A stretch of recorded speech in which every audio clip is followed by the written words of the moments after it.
জমি ক্রেতা ভাই সাবধান সাবধান, ভুলেও দলিল লেখকের উপর ভরসা করবেন না। দলিল লেখকের উপর ভরসা করে আপনি যদি সব ছেড়ে দেন, পরে আপনাকে কোর্টের দরজায় দরজায় ঘুরতে হবে।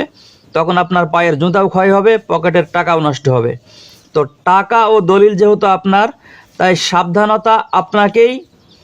তাই আপনাকেই সাবধান হতে হবে।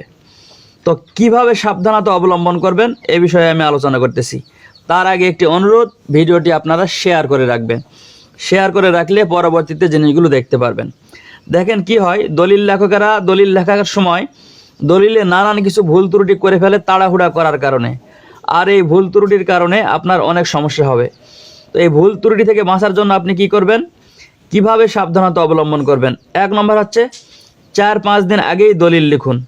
আপনি যার সঙ্গে জমি ক্রয়ের চুক্তি করেছেন, জমি কিনবেন, তার কাগজপত্রগুলো নিয়ে যেদিন রেজিস্ট্রি হবে তার 4-5 দিন আগে লেখালেখি কমপ্লিট করে ফেলবেন।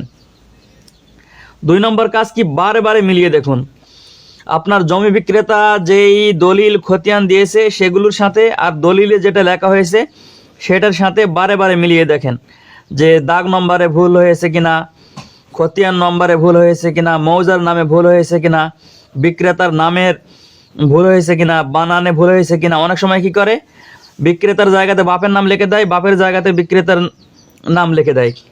অনেক সময় নাম লেখা থাকে বরিকাত জয়, ওরা লিখে দেয় অন্তাজ জ দিয়ে। এরকম নানান জাতীয় ভুল করে। এই ভুলগুলো আপনারা বারে বারে দেখবেন। এখন আপনি নিজে দেখলে হবে না, এই ভুলটা আপনি 2-3 জনকে দেখতে দিবেন। কারণ আপনি যখন একাই দেখবেন তখন মনে করবেন যে সব ঠিক আছে। আপনি একটা কাগজ নেবেন, আরেকজনকে আরেকটা কাগজ দিবেন, দিয়েতে বলবেন যে দেখো তো এই লেখাটা ঠিক আছে কিনা। তো যখন 2-3 জন মিলে দেখবেন তখন ভুলগুলো বেশি বের হবে। আর যেখানে যেখানে ভুল হবে আগে থেকে মার্কার পেন দিয়ে চিহ্ন দিয়ে রাখবেন, সেগুলো ঠিক করে নেবেন। এইভাবে যদি করেন আপনার দলিল ঠিক হবে।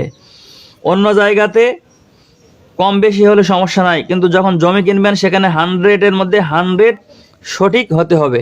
এই বিষয়টা খেয়াল রাখবেন, ইনশাআল্লাহ।